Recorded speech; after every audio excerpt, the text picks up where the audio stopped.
இந்த கதை எப்போ ஆரம்பிக்குதுன்னா 2005ல ஒரு குடும்பம் அவங்க பையனை கூட்டிட்டு சம்மர் வெக்கேஷனுக்காண்டி அவங்க பாட்டி வீட்டுக்கு போறாங்க. அவங்க பாட்டி வீட்டுக்கு கொஞ்ச நாள் தங்கிட்டு வரலான்னு சொல்லிட்டு தான் அவங்க அந்த பாட்டி வீட்டுக்கே போறாங்க.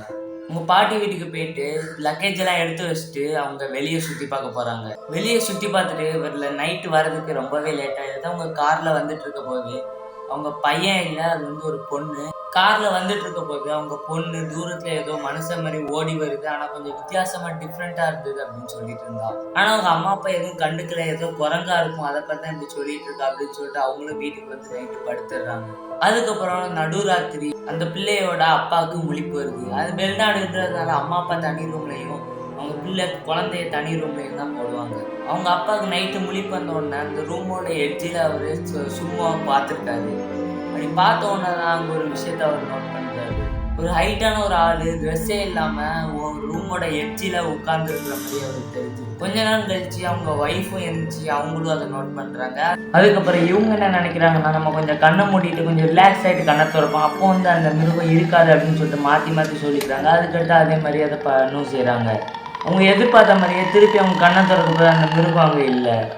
அந்த மிருகம் அங்கே இல்லையே அப்படின்னு சொல்லிட்டு அந்த 2 பேர் ரிலாக்ஸ் ஆக போது அவங்க பொண்ணு ரூம்லேருந்து அலறல் சத்தம் வருது. இவங்களும் பதறி அடிச்சு போய் நம்ம பொண்ணு தனியாக தான் இருக்கால, பக்கத்தில் யாருமே இல்லையே அப்படின்னு சொல்லிட்டு கதவை நோக்கி ஓடுறாங்க. கதவை திறந்து பார்க்க போது அவங்க வீட்டோட ஜன்னலே உடஞ்சிருக்கு.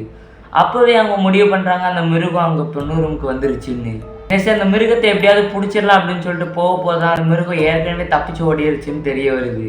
அவங்க அப்பவே ரியலைஸ் பண்ணுறாங்க நம்ம பொண்ணு அப்போனா அடி வாங்கியிருக்கா அந்த மிருகத்துக்கிட்ட அப்படின்னு சொல்லிட்டு. டக்குன்னு ஓடோடி அந்த பெட்டுக்கிட்ட போய் அவங்க பொண்ணுகிட்ட என்னாச்சு, அது எங்கே போச்சு, உனக்கு எதுவும் ஆகாது அப்படின்னு சொல்லிட்டு ஆம்புலன்ஸ் கால் பண்ணி அது வரதுக்குள்ளே அந்த பொண்ணு செத்து போயிடுறா.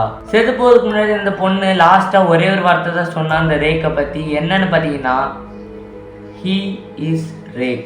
இந்த சம்பவத்துக்கு அடுத்து அந்த பேரண்ட்ஸ் அந்த பொண்ணை பற்றி, அந்த பொண்ணு இந்த மாதிரி ஒரு ரேக் அப்படின்ற ஒரு கிரியேச்சர் தின்னுட்டு போயிருச்சு, அட்டாக் பண்ணிட்டு போயிருச்சு, கொண்டுட்டு போயிருச்சு அப்படின்னு சொல்லிட்டு டாக்குமெண்ட் சப்மிட் பண்ணுறாங்க போலீஸ் ஸ்டேஷனில்.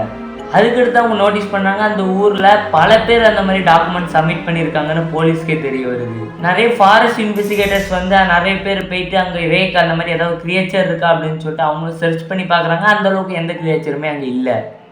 அந்தளவுக்குன்னு இல்லை, ஒரு கிரியேச்சர் கூட அங்கே இல்லை. அப்படி இந்த கிரியேச்சர் உண்மையிலே நம்ம உலகத்துல இருந்துச்சுன்னா அதோட எண்ணிக்கை அதிகமாலாம் இருக்காது, ரொம்பவே கம்மியாக தான் இருக்கும்.